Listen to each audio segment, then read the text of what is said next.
Bonsoir et bienvenue dans la course, celle de l'escalade, course mythique et historique qui réunit chaque année à Genève début décembre plus de 40 000 inscrits. C'est sans aucun doute l'événement sportif le plus populaire du canton.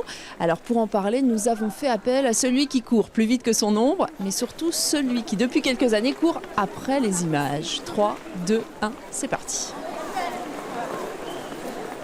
C'est plus qu'une course, c'est un défilé, c'est une institution, c'est un passage obligé. Salut Pierre. Salut, bravo. Pour lui, c'était un point de départ aussi. Athlète, il l'a gagné cette course plusieurs fois. Puis historien, journaliste, il l'a ausculté cette manifestation. J'ai toujours été fasciné par le côté miroir du sport, ce qui révélait de nous-mêmes, de la société, de l'histoire aussi récente, contemporaine.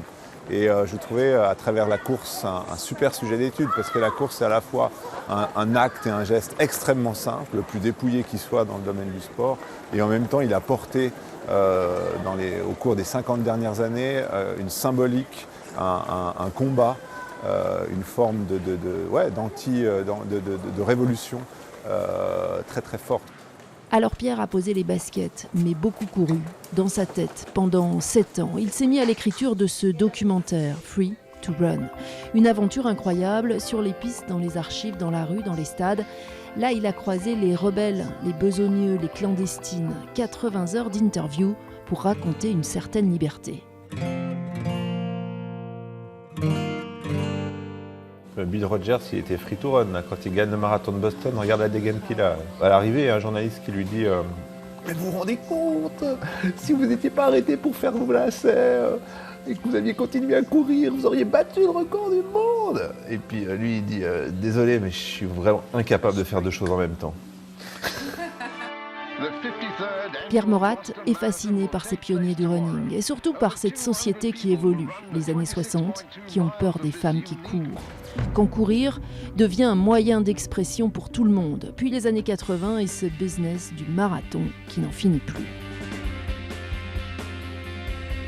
J'aime beaucoup aussi ce côté un peu fun de la vie, du sport et ce côté un peu très esthétique de la course, quoi, de la nature, de ce lien, etc. Le plaisir, mais à fond. Difficile à entendre, mais lui avoue volontiers son petit côté paradoxal. Il passe son temps à franchir les étapes, celle de la promotion de son prochain film, de l'ouverture de sa boutique, de la future compétition de ses coureurs. Il n'en finit jamais, car il joue les coachs aussi le soir, histoire de rester dans la course, celle qu'il l'a lâchée en 1996, gravement blessé. Il ne participera pas aux Jeux Olympiques d'Atlanta.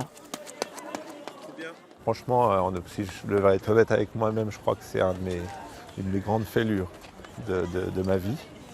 C'est pour ça que je cherche encore toujours à améliorer l'entraînement, à l'optimiser pour atteindre les sommets. Là, c'est un peu lent du coup. 64, c'est un peu lent.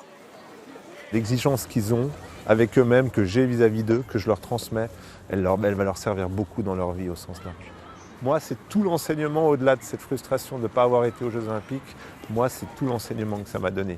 Mais tout ça, c'est tout sauf free to run.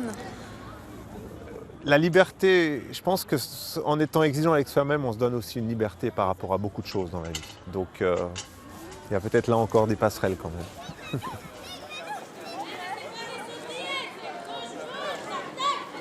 Allez, à fond en courant, nous aussi, petit tour de l'actualité de la semaine chez nos voisins italiens et suisses. Ecco fatto, Milan et Cortina d'Ampezzo sont officiellement candidates aux JO d'hiver de 2026. Cette semaine, c'est avec un spot de promotion et un logo officiel en poche que les deux villes ont présenté leur offre de service. C'était à Tokyo lors de l'Assemblée générale des comités olympiques du monde entier. Une candidature sans Turin donc et ses équipements des Olympiades de 2006 qui ne demandaient pourtant qu'à servir à nouveau. Mais une candidature qui a de plus en plus le vent en poupe vu l'hécatombe survenue parmi les candidates potentielles. Restent Stockholm et Milano Cortina en lice pour une finale qui se jouera à Lausanne en juin 2019.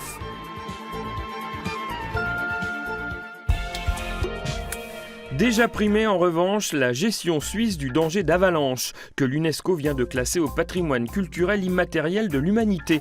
Une reconnaissance qui récompense les formes collectives de gestion du risque, telles que le dressage des chiens de recherche, comme le chien Saint-Bernard, mais aussi l'analyse du manteau neigeux, la protection des habitations ou encore la formation des guides.